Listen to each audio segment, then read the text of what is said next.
قال يا قوم اتبعوا المرسلين.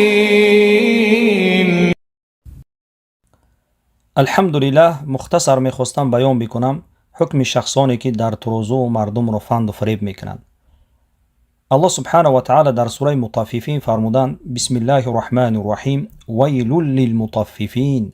ویل بود، ویل یعنی عذاب دردناک، للمطففین شخصانی که در ترازو نقصان میکنند، یعنی هر وقتی که دود و گریف میکنند به یک سودا میکنند، از میوگی هست فرقی ندارد چگونه سوی که سودا میکنند، در همون ترازو کوشش میکنند که از همون کیلوی معین کم بفروشند.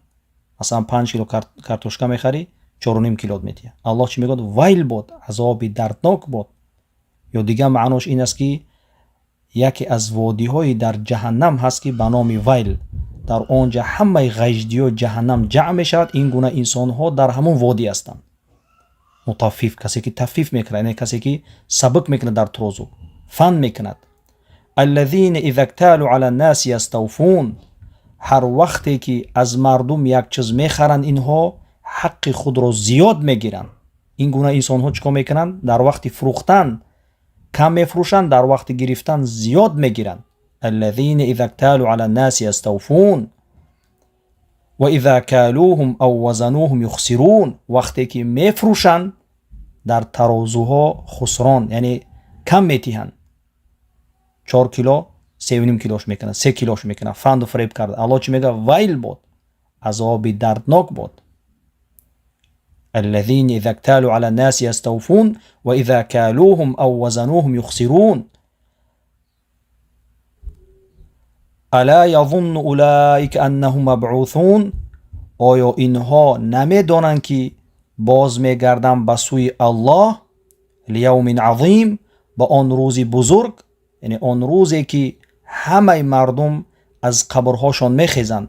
آیا این گونه انسان ها ایمان ندارند که به سوی الله باز میگردند؟ لیوم عظیم یوم یقوم الناس لرب العالمین، همه مردم قیام میکنند، همه مردم در نزد پروردگار راستا میستند و جواب میگویند به هر یک کاری کردهشان. الله سبحانه و تعالی چی گفت؟ الله سبحانه و تعالی چی گفت؟ الا یظن اولئک انهم مبعوثون، آیا این گونه انسان ها گمان نمیکنند، فکر و اندیشه نمیکنند که باز میگردند به سوی پروردگار؟ و این بدترین کار هست که الله سبحانه و تعالی انسان یک کاری بد بکند، اگر یک عرق بنوشد این کاری حرام است، بد است، الله بخواه میبخشش.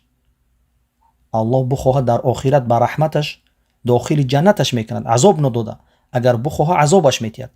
اما حق مردم را خورد الله نمیبخشش، حق مردم را خورد الله نمیبخشش تا اینکه حقش باز نگرداند. این گونه انسان هایی که در ترازو مردم را فریب میکنند، ای مردم، این کسانی که شما فریب میکنید پس آگاه باشین که برای شما یک عذاب دردناک الله تیار کرده است. حق مردم را خورده باز بگردانید. در روز قیامت به عملهای صالح میایین، مردم را حق خوری کردگی است. این مردم حق خودشان میگیرند، یعنی کارهای خیرتون تیار شد، گناههای مردم را میگیرید. خیلی که در اینجا حدیثی صحیح آمده است که رسول الله گفتند یک مرد به همه عملهای نیک میآید، همه عملهای نیک دارد، باید داخل جنت شود، اما یک انسان ظلم کرده است، یک انسان زد است، یک انسان دشنام کرده است، همه عملهای خیرش را میگیرند، دیگه هیچی ندارد، عملهای بد مردم را میگیرد، عملهای بد مردم را میگیرد، داخل جهنم میشود، برای اینکه الله حق مردم را نمیبخشد.